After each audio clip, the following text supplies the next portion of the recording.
Tout a commencé par une simple fuite d'eau. Rien d'extraordinaire. Juste une petite infiltration dans une vieille maison tranquille de Westfield, dans le Massachusetts. Les propriétaires appellent un plombier. Il démonte un mur du sous-sol pour accéder au tuyau. Et là, il voit quelque chose qui n'a rien à faire là. Derrière le mur, il y a un espace vide. Un espace caché. Et dans cet espace, des os. Au début, le plombier pense à des restes d'animaux. Peut-être un rat, un chien, quelque chose du genre. Mais en regardant mieux, il comprend que ce qu'il a sous les yeux n'a rien d'animal. Ce sont des os humains. La police est appelée immédiatement. Les propriétaires sont sous le choc. Ils vivent là depuis des années. Ils ont élevé leurs enfants dans cette maison. Ils ont décoré ce sous-sol. Ils ont rangé des cartons contre ce mur. Sans jamais imaginer ce qu'il y avait derrière. Les enquêteurs arrivent et commencent à démonter davantage la cloison. Plus ils ouvrent, plus ils découvrent. Un crâne. Des côtes. Des vertèbres. Le squelette est presque complet. Il est dissimulé soigneusement dans une cavité étroite, comme si quelqu'un avait voulu l'oublier. Ou le cacher pour toujours. La maison date du 19e siècle. Elle a changé de propriétaire plusieurs fois. Mais personne n'a jamais signalé de disparition à cette adresse. Alors la question surgit immédiatement. Qui est cette personne? Et comment a-t-elle fini derrière un mur? Les analyses médico-légales commencent. Les os sont anciens. Très anciens. On estime rapidement qu'ils datent d'environ 100 à 200 ans. Ce n'est pas un crime récent. C'est un secret enterré depuis des générations.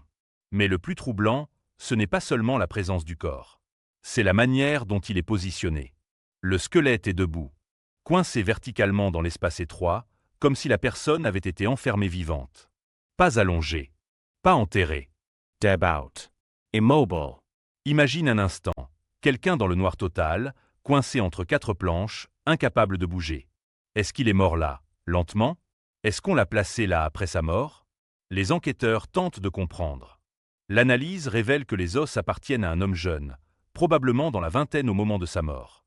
Aucune trace évidente de blessure mortelle sur les os. Pas de fracture du crâne.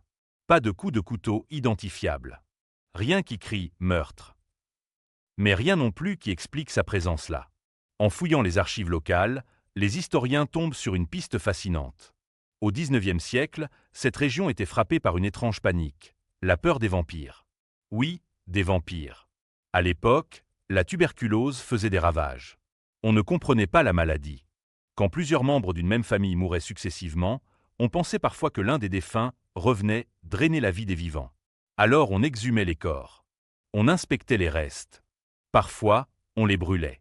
Ou on les repositionnait. Certains experts pensent que le squelette découvert pourrait être lié à ces pratiques. Peut-être qu'on l'a retiré d'une tombe. Peut-être qu'on l'a caché dans le mur pour empêcher son retour. C'est une hypothèse. Une autre théorie évoque un crime discret, passé sous silence dans une époque où tout ne se déclarait pas aux autorités. Mais aucun document ne mentionne une disparition correspondant à ce jeune homme. Aucun nom. Aucune plainte. Comme s'il n'avait jamais existé. Les propriétaires, eux, ont du mal à dormir après ça. Savoir qu'à quelques centimètres de leur buanderie se trouvait un corps humain depuis 2 siècles. Ça change la façon dont on regarde les murs. La maison est inspectée de fond en comble. Aucun autre squelette. Juste celui-là. Deb out. Silencieux. Finalement, les restes sont étudiés, catalogués, puis confiés aux autorités compétentes pour une sépulture digne. L'identité de l'homme ne sera jamais confirmée avec certitude. Son histoire reste incomplète. Et c'est peut-être ça le plus troublant. Pendant près de 200 ans, des familles ont vécu là. Des enfants ont joué dans ce sous-sol. Des murs ont été repeints. Des fêtes ont été organisées. Et derrière l'un de ces murs, un homme attendait. Sans nom. Sans explication. Sans mémoire.